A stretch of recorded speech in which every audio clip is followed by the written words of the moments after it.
was a smuggler of humans and children and women. He made over 100 trips. This is especially disturbing because Abrego Garcia is also alleged with transporting minor children. A co-conspirator alleged that the defendant solicited nude photographs and videos of a minor. A co-conspirator also alleges the defendant played a role in the murder of a rival gang member's mother. These facts demonstrate Abrego Garcia is a danger to our community. Just the type of people we want in the United States, right? Well, this latest turn followed a lengthy battle between the Trump administration and the federal courts over what process, and the due process understanding, Abrego Garcia was due when he was deported from the U.S. to Salvador's Supermax prison. In your mind, does this resolve that issue in terms of his deportation?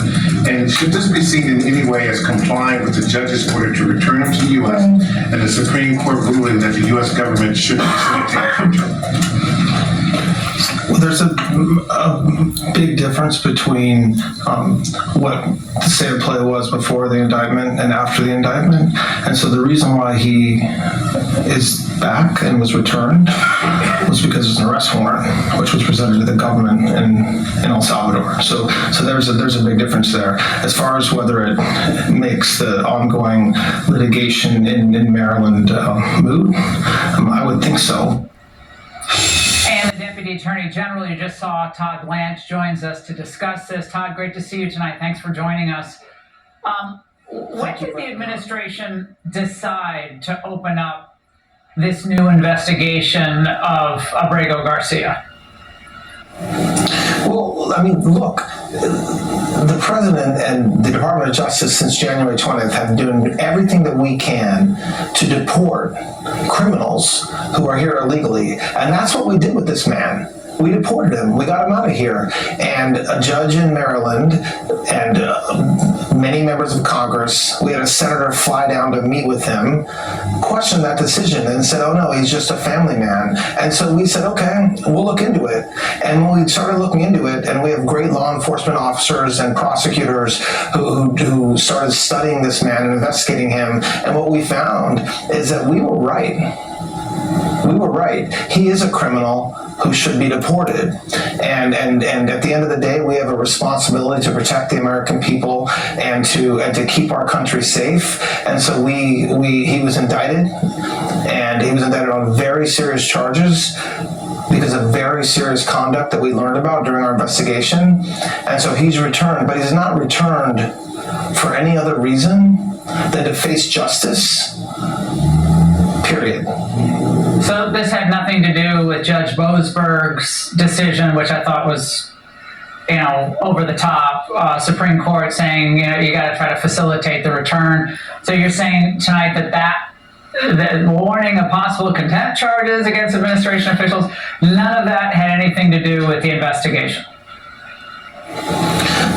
No, I mean, first of all, the Supreme Court stayed any contempt proceedings by Judge Boasberg. That case has been stayed. In this case, we had a judge in Maryland tell us that, oh no, there's not any evidence that he's a member of MS-13. You had no right to deport him. And so what should we do as a Department of Justice when a judge is accusing us of doing something wrong? We have an obligation to everybody, including you, to investigate it. And that's exactly what we did. And so the reason why he was returned and the facilitation that brought him back here, it's not a judge, it's an arrest warrant issued by a grand jury from the Middle District of Tennessee, charging him with 2 counts of very serious charges involving 9 years of smuggling aliens all over this country, from Texas to Maryland and other states. That's why he's back, and that's why the government of El Salvador agreed to bring him back, because of a federal arrest warrant. Of course, the left is going crazy about this, and they're kind of taking a victory lap. I don't know why they decided that this individual was who they wanted to tie their political futures to, but on one of your favorite commentators, Matthew Dowd, made some allegations that are kind of ricocheting across the Democrat Party against the DOJ. Watch. the whole thing smells. Watching Pam Bondi's press conference, my takeaway from that is it's deplorable. She just makes these outlandish claims. It's not what American justice is supposed to be.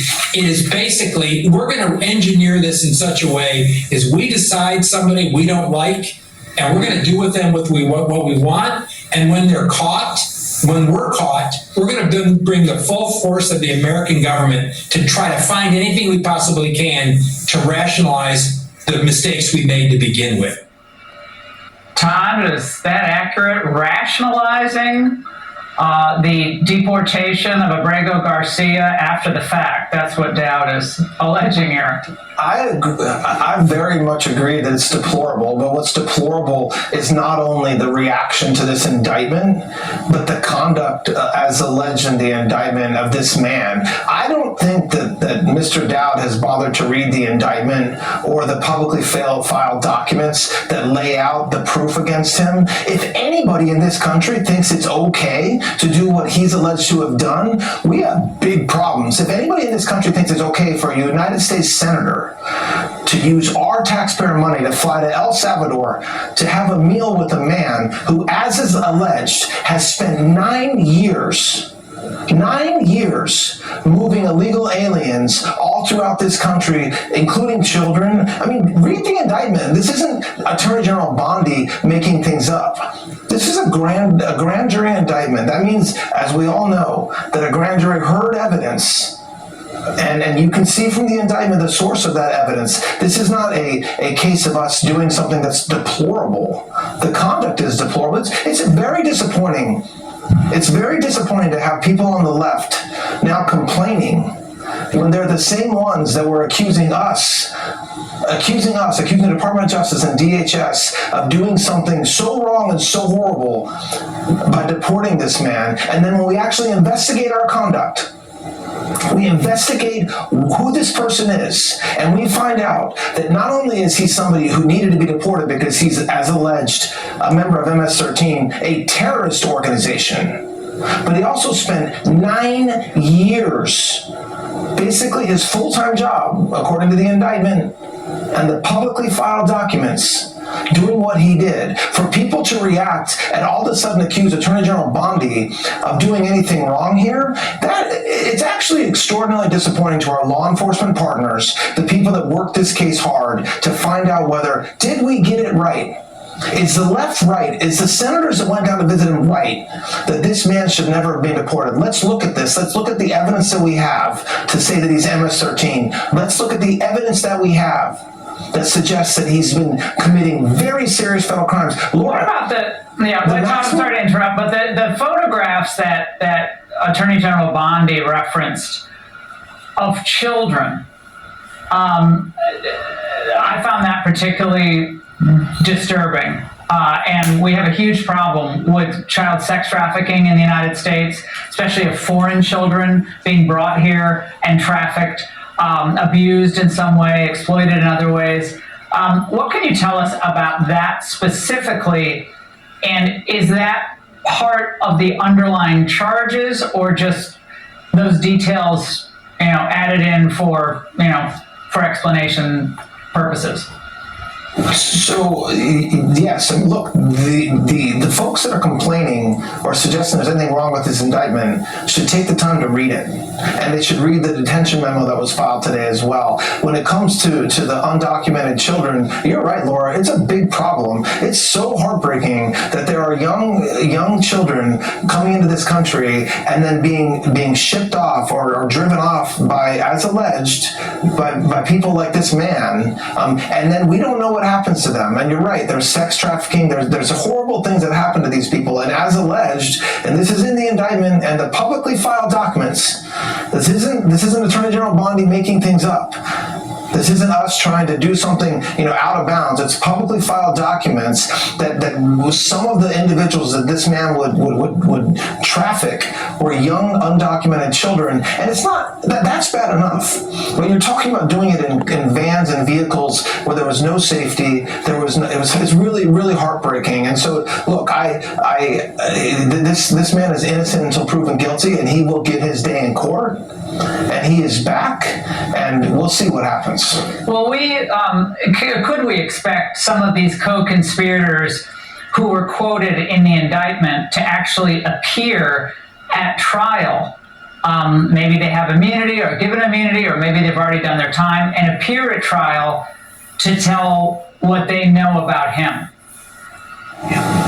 Look, I'm not, I don't know what will happen at the trial, but certainly we have to prove that he is guilty beyond a reasonable doubt. And that's something we take very seriously, and rest assured that I expect that will happen. And I expect that when the public, when the American people see the evidence that we have against this man, and as far as what's going to happen at a trial, if there is one, that's certainly not something I'm going to try to opine on tonight. But this isn't a fluke of a case, Laura. This isn't something that we just made up as the left is trying to suggest right now. This is a very carefully and heavily investigated case by a task force, the Vulcan Task Force, and we'll see who testifies at trial, but this is a strong case. All right, Todd, we appreciate your joining us tonight. Thank you very much. And everyone watching tonight, I want to remind you about what this man's own wife accused him of, on top of everything that's in the indictment. This audio from a 2020 court hearing, first obtained by USA Today. Remember it.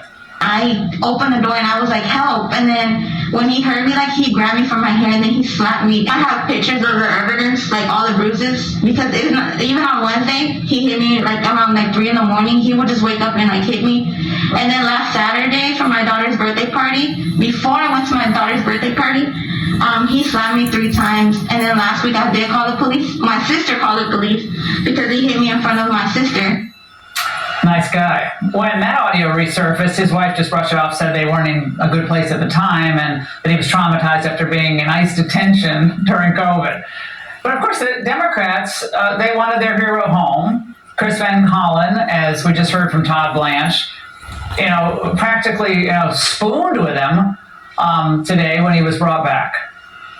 This is a victory for due process. It's a victory for the Constitution. It should not have taken this long. I've said repeatedly, this is not about the man, Abrego Garcia.